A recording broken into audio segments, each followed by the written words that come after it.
Le président Trump a déclaré qu'il était toujours prêt à décapiter les dirigeants iraniens.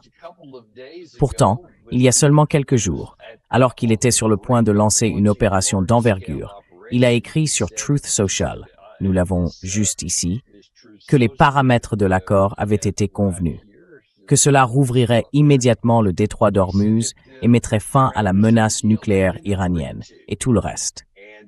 C'est ce qu'on nous disait il y a 2 jours. Mais aujourd'hui, le président Trump tient un tout autre discours. Tout à coup, plus tôt dans la journée, dans un message sur Truth Social, il affirme que les dirigeants iraniens sont incroyablement duplicités. Il est vraiment en colère à ce sujet. Ils ont demandé une réunion, certains diraient qu'ils l'ont supplié, les discussions ont commencé, d'autres sont prévues à l'avenir, et il déclare ouvertement et fièrement qu'ils n'ont aucune discussion.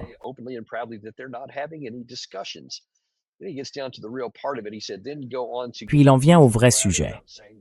Il a dit, ensuite, ils vont continuer leur blabla habituel en disant que le détroit d'Ormuz sera exploité par eux, alors qu'il est entièrement contrôlé par la marine américaine et notre blocus, ou, comme certains l'appellent, le mur d'acier américain.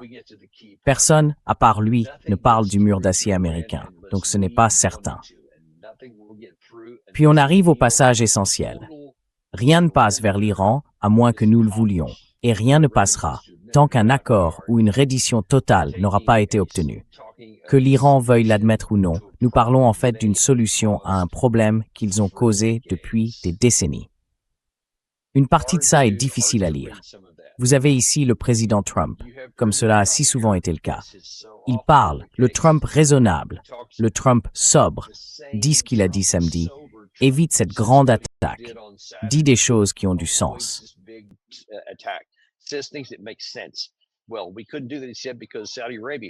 Eh bien, on ne pouvait pas faire ça, a-t-il dit, parce que l'Arabie saoudite me demandait de ne pas le faire, le suppliait de ne pas le faire, était furieuse qu'il ne l'attaque pas, parce qu'ils savaient qu'ils allaient subir une attaque de l'Iran qui dévasterait leurs infrastructures pétrolières, leur capacité à générer des revenus, leur capacité à produire du pétrole et d'autres produits pétroliers dont dépendent l'Occident et le reste du monde. Et il a reconnu que cela pourrait provoquer des difficultés économiques et de la souffrance. Qu'est-il arrivé à ce type? Un autre jour est passé, 1 heure est passée, et maintenant tout à coup il reparle de décapitation, comme vous allez le voir dans un instant. Il est dans le bureau ovale, en plus de ça.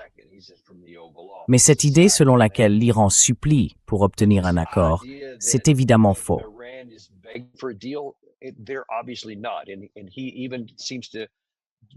Et il semble même éluder une partie de cela en disant « Oh, il n'arrête pas de raconter tout un tas de balivernes sur le fait qu'il n'y aurait pas de négociation. » Eh bien, ce ne sont pas des balivernes.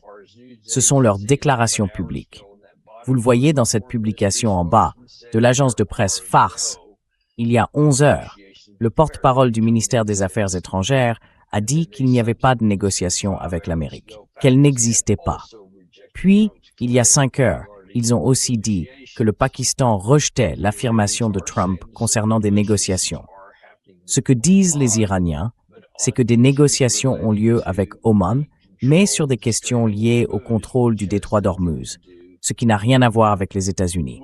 Mais cela ne va pas arrêter le président Trump, parce qu'il revient alors à l'autre version. C'est une situation à la Dr. Jekyll et Mr. Hyde. Et là, depuis le bureau ovale il n'y a pas longtemps, il a dit ceci.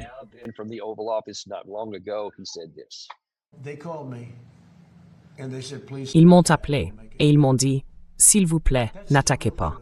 On va conclure un accord. C'est la vérité, la vraie, et tout le monde le sait. Et qui ne les appellerait pas? Et ils l'ont appris par des fuites et des types véreux. Mais dans ce cas, les personnes qui ont fait fuiter l'information ont aidé, parce qu'elles ont évoqué la gravité de l'attaque. Et l'Iran le savait. Il savait ce qui allait arriver. Ça devait arriver la nuit dernière, et ça aurait duré longtemps. Et au fond, il serait resté que très peu de choses. Il ne serait plus rien resté. Et si on me donne la possibilité de laisser beaucoup de gens vivre, je veux saisir cette possibilité.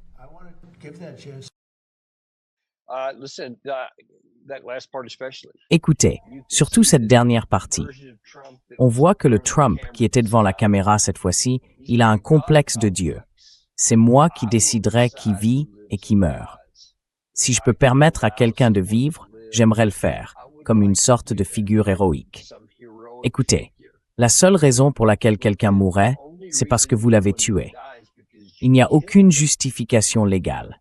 Il n'y a aucune justification morale à une guerre contre l'Iran aujourd'hui. Il n'y en avait pas le 28 février. Il n'y en avait pas pendant les 40 jours. Il n'y en avait pas pendant les 13 jours. Il n'y en a pas maintenant. Nous avons choisi cette guerre alors même qu'elle ne nous a jamais été imposée. Notre sécurité n'a jamais été menacée. Ne perdez pas ce fait de vue.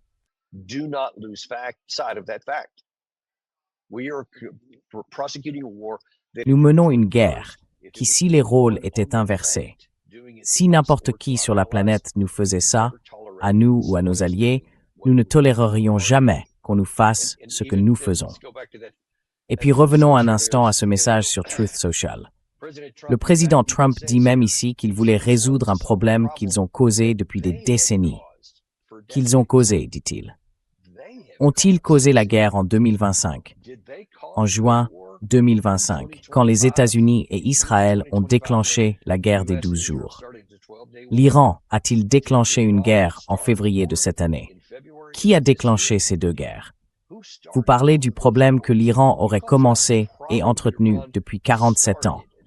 Qui a soutenu une guerre contre l'Iran pendant 8 ans, au début du régime des ayatollahs? Je pense que vous connaissez la réponse à cette question.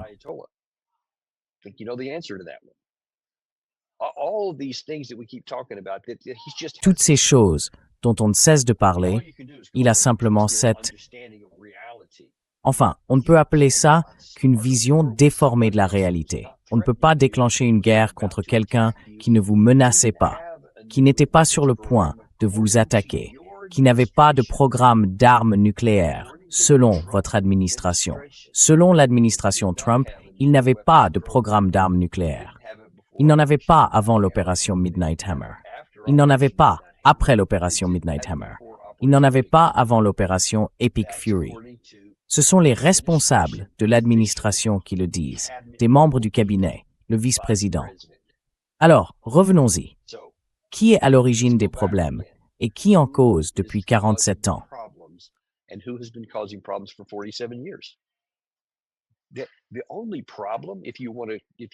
Le seul problème, si vous voulez être, je suppose, techniquement précis dans l'interprétation du président Trump, c'est que l'Iran ne veut pas se rendre. Voilà le problème. Et il veut résoudre ce problème par davantage de violence. Il était sur le point de le faire. Samedi, il est arrivé tout près du seuil, puis il a sagement renoncé, en évoquant le problème avec l'Arabie saoudite, etc., d'autres peuples, tous les autres dans la région. Ce n'était pas seulement l'Arabie saoudite. Mais il est allé dormir, il a laissé passer un peu de temps, et maintenant nous avons un autre président Trump qui s'est réveillé. Il n'en avait pas fini avec ça. Il a fait 2 ou 3 autres commentaires lors de cette réunion dans le bureau ovale. En voici un autre.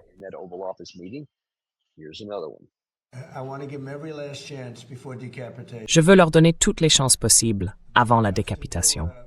C'est très difficile de faire ce que nous avons prévu et que nous prévoyons toujours. Nous verrons ce qui se passera. Mais c'est une chose très, très difficile à faire. Je pense être très fier du fait que je donne une chance aux gens. C'est une décision majeure de mener une attaque aussi importante. Au contraire, je préférerais ne pas le faire. Cela dit, nous avons déjà mené beaucoup de grandes attaques, mais c'était de grandes attaques normales. Espérons qu'ils reviendront à la raison.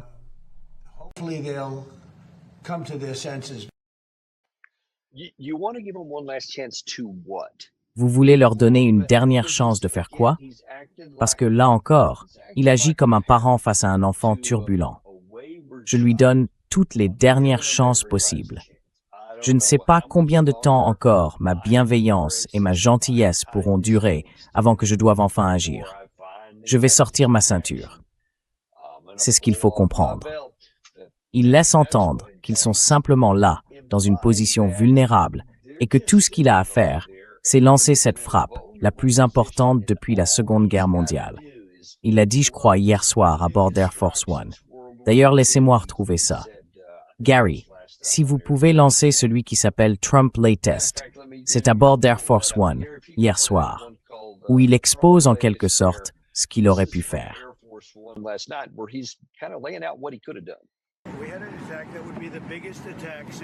Nous avions une attaque qui aurait été la plus importante depuis la Seconde Guerre mondiale, et cela aurait été désastreux pour eux. Et ils ne voulaient pas que nous le fassions. Et franchement, l'Arabie Saoudite ne le voulait pas non plus. Ils pensent qu'un accord est imminent. Et cet accord est imminent. Il concerne le détroit d'Ormuz et à terme la dénucléarisation de l'Iran. Alors quand j'entends ça, je me dis, est-ce que nous voulons vraiment y aller et faire ça? Il y a un groupe de personnes qui voudraient que je le fasse, tout simplement. Et il y a un autre groupe qui ne veut pas que je le fasse. Nous sommes prêts à y aller.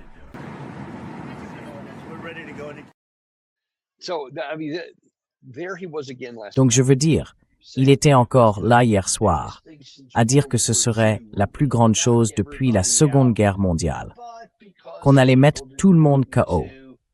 Mais parce que certaines personnes ne voulaient pas que je le fasse, l'Arabie Saoudite, j'ai finalement fait marche arrière. Et il a dit peut-être quelque chose en dessous. Hier soir, il disait aux gens qu'il y aurait une négociation, une réunion aujourd'hui entre les États-Unis et l'Iran. Et tôt ce matin, l'Iran a dit aucune discussion, aucune négociation avec les États-Unis. Donc je ne sais pas. Deux possibilités sont envisageables.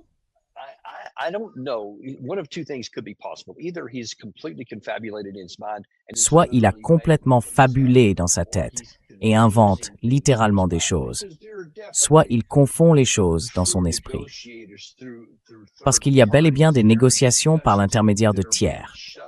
Des échanges font la navette dans les deux sens, notamment via Oman, et peut-être même encore via le Pakistan ou d'autres pays, où ils discutent par l'intermédiaire d'un médiateur. Il n'y a aucune discussion directe entre les deux parties. Et comme le président Trump l'a dit dans ce message publié sur Truth Social samedi, une fois de plus, il a répété quelque chose qui s'est avéré être un mensonge à chaque fois qu'il l'a dit, ou presque à chaque fois.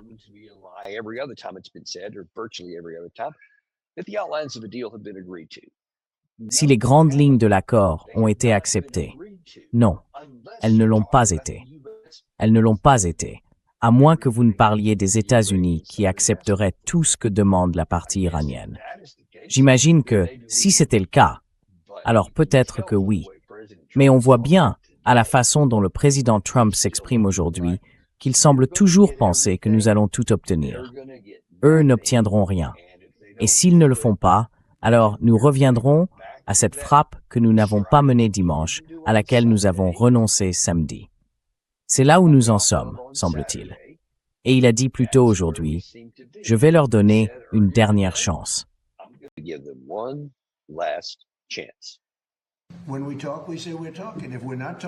Quand nous discutons, nous disons que nous discutons. Si nous ne discutons pas, quand vous me le demanderez, je vous dirai « Non, nous ne discutons pas ». Mais là, nous discutons. Nous discutons à la demande de l'Iran, avec le soutien de l'Arabie Saoudite, des Émirats arabes unis et surtout du Qatar, mais aussi d'autres pays.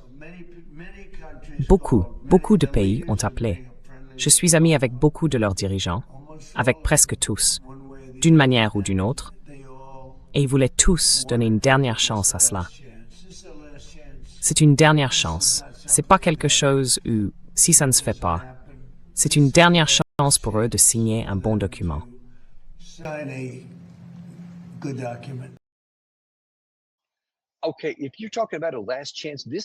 D'accord. Si vous parlez d'une dernière chance, celle-ci pourrait bien être notre dernière chance d'éviter la catastrophe. Ce n'est pas seulement l'Arabie Saoudite qui se plaignait et qui avertissait Trump de ne pas prendre cette décision. C'était tous ceux qui réfléchissent rationnellement. Qu'est-ce qui a changé depuis samedi? Les montagnes qui existent en Iran ont-elles disparu? Les villes de missiles qui se trouvent sous ces montagnes ont-elles été abandonnées? Ont-elles été détruites? Notre capacité navale a-t-elle changé? Cette semaine, le Washington Post a rapporté que le général Grinkewich disait ne pas avoir suffisamment de moyens navals pour protéger à la fois Israël et les États-Unis, et qu'il avait besoin de puissance de feu supplémentaires.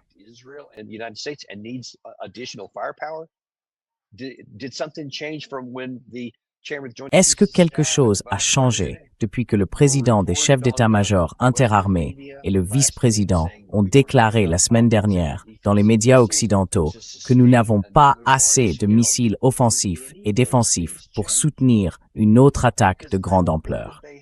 Est-ce que l'un de ces éléments a changé? Parce que je ne pense pas.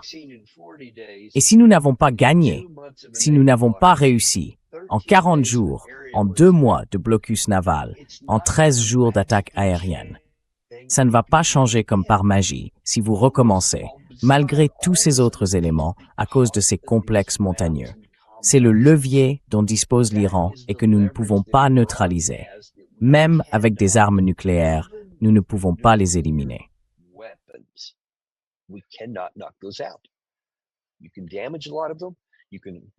Vous pouvez en endommager beaucoup. Vous pouvez neutraliser les voies d'accès de certains. Mais certains ont des silos à missiles. On ne sait même pas où ils sont. Ils sont dissimulés par camouflage et on ne le sait même pas. Donc, vous ne pouvez même pas intervenir parce que vous ne savez pas sur quoi tirer. Ainsi, quelle que soit l'attaque que vous lancez, vous ne pouvez pas empêcher leur frappe de riposte. C'est ce que le Koweït comprend. C'est ce que l'Arabie saoudite comprend. C'est ce que le Qatar comprend. C'est ce que Bahreïn comprend. C'est ce que les Émirats arabes unis comprennent. Tous le comprennent. Le président Trump est le seul à ne pas sembler le comprendre.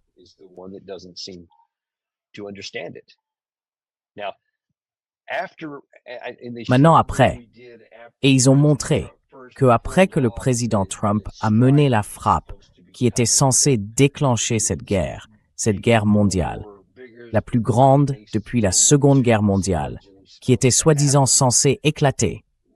Nous vous avions dit à l'époque que c'était le Trump sobre et raisonnable. Et tout de suite, ce qui m'inquiétait, c'était que ces mêmes forces qui l'avaient poussé jusque-là ne partiraient pas tranquillement dans la nuit. Et c'est exactement ce que nous avons eu, il y a seulement quelques minutes. Le général Jack Keane est intervenu pour en fait fustiger d'abord l'Arabie saoudite. Parce que, vous savez, qu'est-ce qui ne va pas chez eux? Pour qu'ils ne soient pas prêts à souffrir juste un petit peu, parce que nous voulons qu'ils le fassent.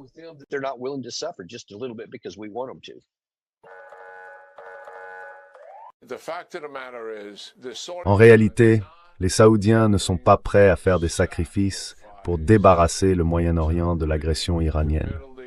C'est le fait incontestable que nous voyons se confirmer ici. Qu'est-ce que j'entends par sacrifice? Des pertes humaines et des dégâts sur une partie de leurs réserves pétrolières. En revanche, ils sont tout à fait prêts à ce que nous fassions ces sacrifices.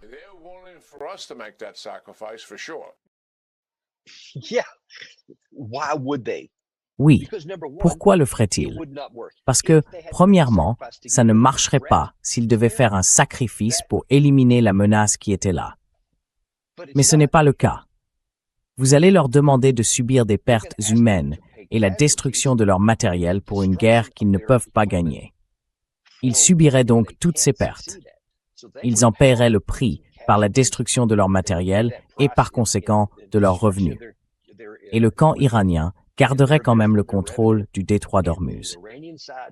C'est la réalité douloureuse, que le président Trump n'arrive tout simplement pas à comprendre.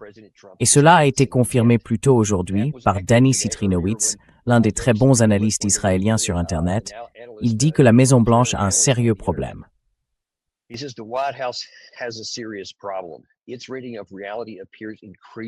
Son interprétation de la réalité semble de plus en plus déconnectée de ce qui se passe sur le terrain. Si le président Trump continue de penser que l'Iran négocie depuis une position de faiblesse ou qu'il est désespéré à l'idée de conclure un accord, il risque de bâtir une stratégie sur des prémices erronées. Lui, il est vraiment gentil à ce sujet. Plus gentil que moi, je suppose. La position de l'Iran est restée constante. Téhéran entend parvenir à un accord avec Oman concernant le détroit d'Ormuz, Et il a clairement indiqué qu'il ne reviendrait jamais au statu quo d'avant-guerre, ajouterai-je. Du point de vue de l'Iran, tout accord futur doit reconnaître son rôle dans le détroit. Et tout aussi important, Téhéran n'a aucune intention de négocier directement cette question avec Washington.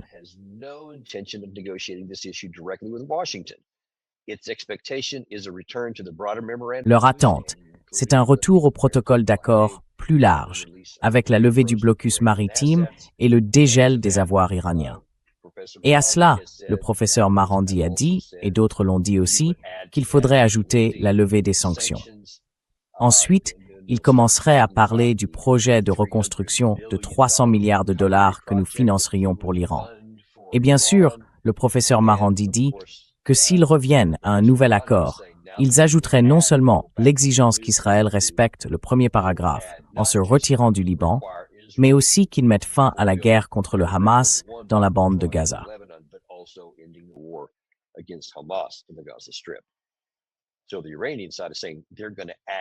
Donc, la partie iranienne dit qu'elle va en rajouter. Si vous voulez même revenir au protocole d'accord, vous allez devoir revenir au protocole d'accord et à d'autres éléments, sinon il n'y aura pas d'accord.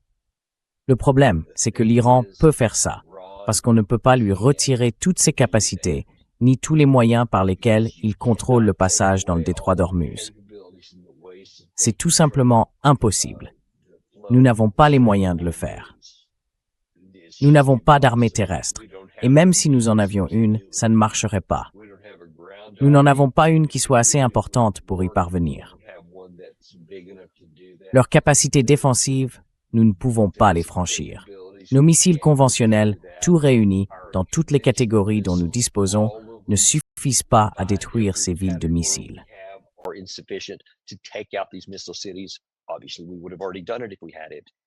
Évidemment, nous l'aurions déjà fait si nous en avions eu la capacité. Et vous ne pouvez même pas utiliser l'arme nucléaire, parce que ça poserait ses propres problèmes. Nous n'avons tout simplement pas cette capacité.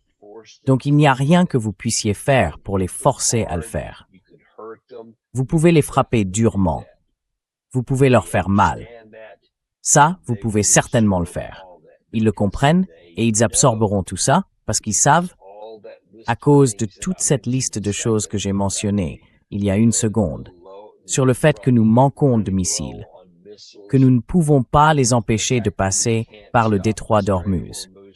Et quoi que le président Trump veuille dire sur le contrôle du détroit, il ne contrôle que ce qui sort d'Iran. Et il a une influence considérable là-dessus.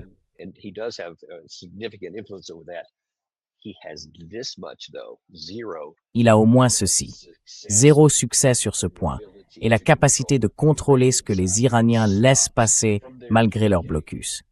C'est tout ce que nous voulons obtenir. C'est ce que nous n'avons pas réussi à corriger depuis 154 jours d'affilée. Et il faudra encore 154 jours avant que nous parvenions à un accord négocié. C'est ce qui m'inquiète depuis le début. Ce Trump sain d'esprit et lucide apparaît rarement désormais. Et ensuite, il est soit poussé par des gens comme Jack Keane, soit peut-être par la partie israélienne. Car de nombreux rapports indiquent aussi que Benjamin Netanyahou était furieux que le président Trump ait annulé cette attaque l'autre jour.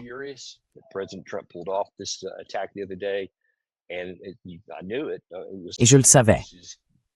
C'était aussi prévisible que le lever du soleil le matin. Ils continueraient à faire pression sur lui pour qu'il y retourne. Et je ne pense pas qu'ils vont s'arrêter. Ils seront acharnés jusqu'à ce qu'ils obtiennent du président Trump qu'il déclenche un autre conflit, qu'il lance une nouvelle série d'attaques dans cette absurdité, la plus grave depuis la Seconde Guerre mondiale. Ça ne servirait à rien.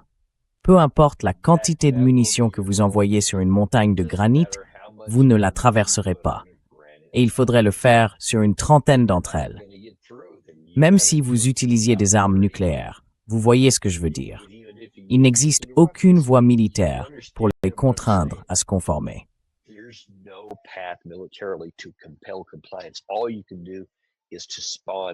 Tout ce que vous pouvez faire, c'est provoquer d'autres attaques de l'Iran contre tous nos alliés dans la région.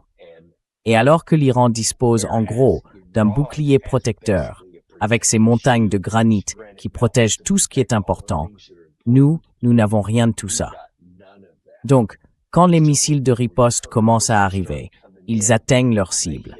Ils frappent ce qu'ils visent et ils peuvent nous causer des dégâts et nous faire du mal. Dans chacun de ces pays, y compris à nos propres installations. Nous ne pouvons pas les arrêter parce que nous n'avons pas anticipé cela il y a 20 ans et que nous n'avons pas d'installations souterraines comme eux. C'est ça votre vrai problème. Cette guerre a été perdue il y a 20 ans.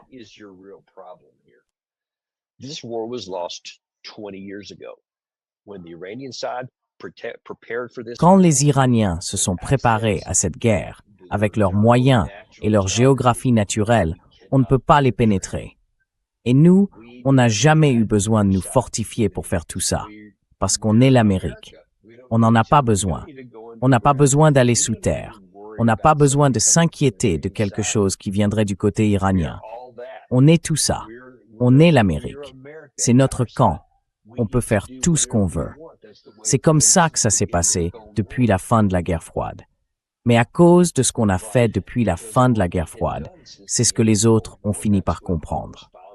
Voilà le talon d'Achille de l'Amérique. Voilà le problème. Cette guerre a été perdue il y a 20 ans. Et il a simplement fallu tout ce temps pour que ça métastase. Et maintenant, on y fait face de plein fouet. Et notre intelligence, du moins celle de notre président actuel, n'arrive pas à le comprendre.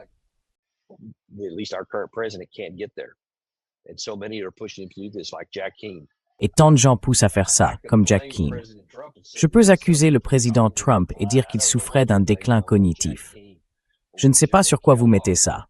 Dans le cas de Jack Keane, du général Kellogg, de l'amiral Howard ou de tous ces autres qui passent sur Fox News. Je ne sais pas quelle est leur excuse, mais quelle qu'elle soit, elle est déconnectée de la réalité. Dennis et Trina, c'est vrai. Nous avons tous, collectivement, ce problème. Et si le président Trump finit par franchir ce cap et que ce président Trump sobre et lucide ne réapparaît pas à temps, je crains qu'à un moment donné, notre chance ne tourne. Qu'il frappe et que toutes les choses en cascade que j'ai décrites commencent alors.